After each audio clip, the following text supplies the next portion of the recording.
Hi, church family. I am Scott Settegast, the Director of International Missions and Church Planting here at Woodridge, and it is a privilege for me to serve you that way. Let me thank you first for taking the time to watch the video. I know you have a busy day, and you have a lot of things that bid for your time, and you're taking a moment to spend with this. I hope it's valuable to you. I know it's February, 1st of March, and not really the time to be looking back over 2022, but I want to do that just a little bit. I think it's important to look backwards and see what has happened and what has transpired. And I know a lot of you might not fully understand the depth of the missions program here at Woodridge. So 12% of the tithes come into the missions program. And what does that net to? This past year, we spent about $500,000 on missions. We are a strong supporter of the SBC, the National Organization for the Baptists. We are a very strong supporter of the Baptist General Convention of Texas, or our state convention and what they do.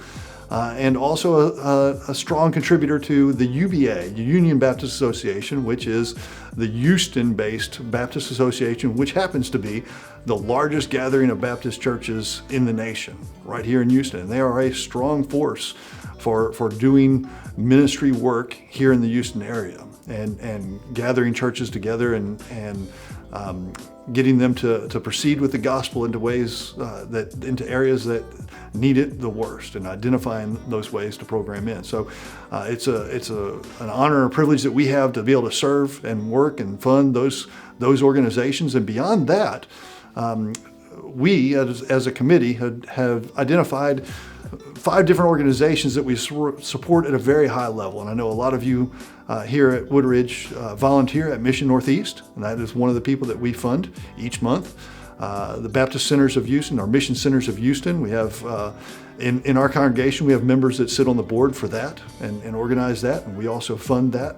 And the work that they're doing down at the Joy Center and the Gano Center, and working to assist in some very poverty-stricken areas. We also support their church plants, Banner Hill up in Framingham State University, up in Massachusetts, and Impact Church in Schertz, Texas, outside of San Antonio, both of which are doing great and doing wonderful things in their respective areas.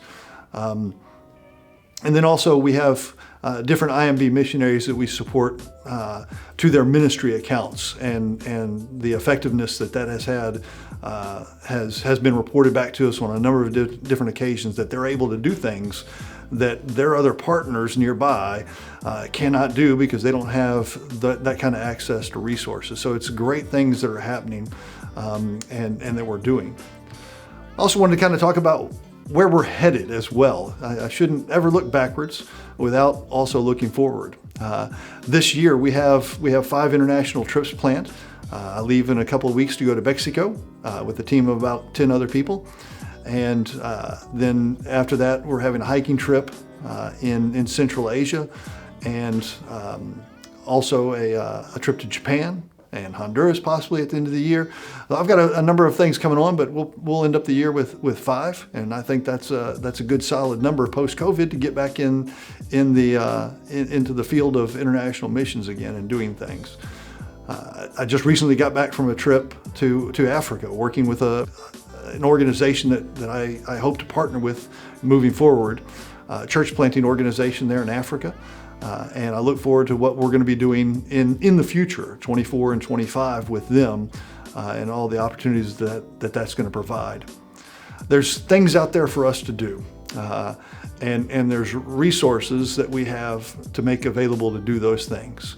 And all of those things we always carry into 2 components: the idea of relationships, whether it's through the local missions that we do with the family care and family promise, where people come here and stay because of their homelessness, or the foster care and adoption services that we assist with and pour into, or teen moms that need assistance. We're always looking for ways to build relationships so that we can share the gospel of Jesus Christ through those. And whether it's here locally or internationally, we're doing the same thing.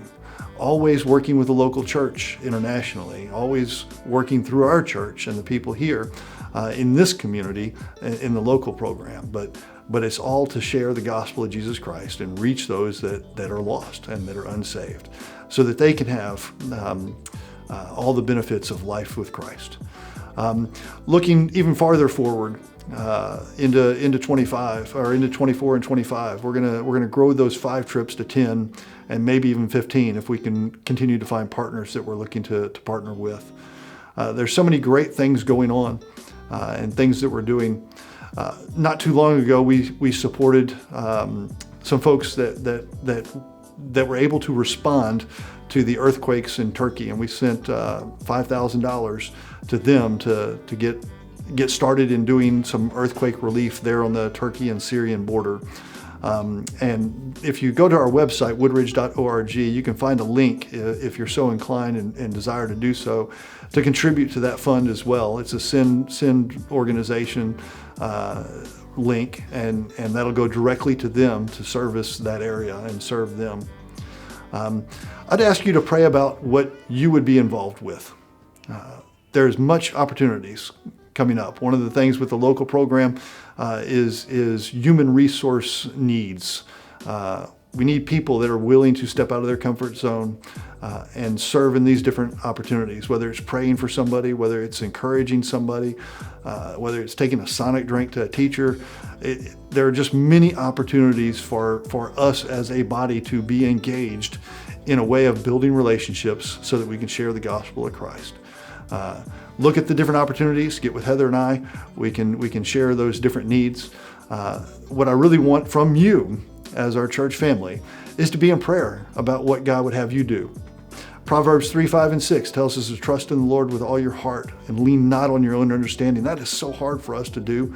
We want, and by our default is to lean on our own understanding, what we've been trained, what we've been taught, what we've learned.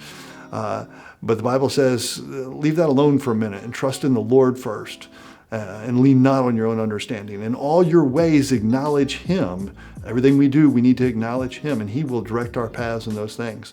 And then be faithful to follow that path that He directs for you, and do what He is calling you to do.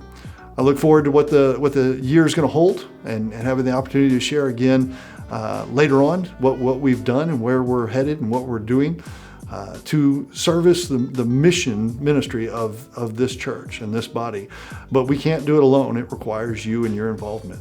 I'd also encourage you to think about the Japan mission trip. We have a couple of spots still open for that, and I'd love to have you join us there if that's what God has called you to do or is leading you to do. You can see the way to register for that all around the church in different areas. So consider that and do what God would call you to do. Thanks for the time again, and I pray that you have a blessed day.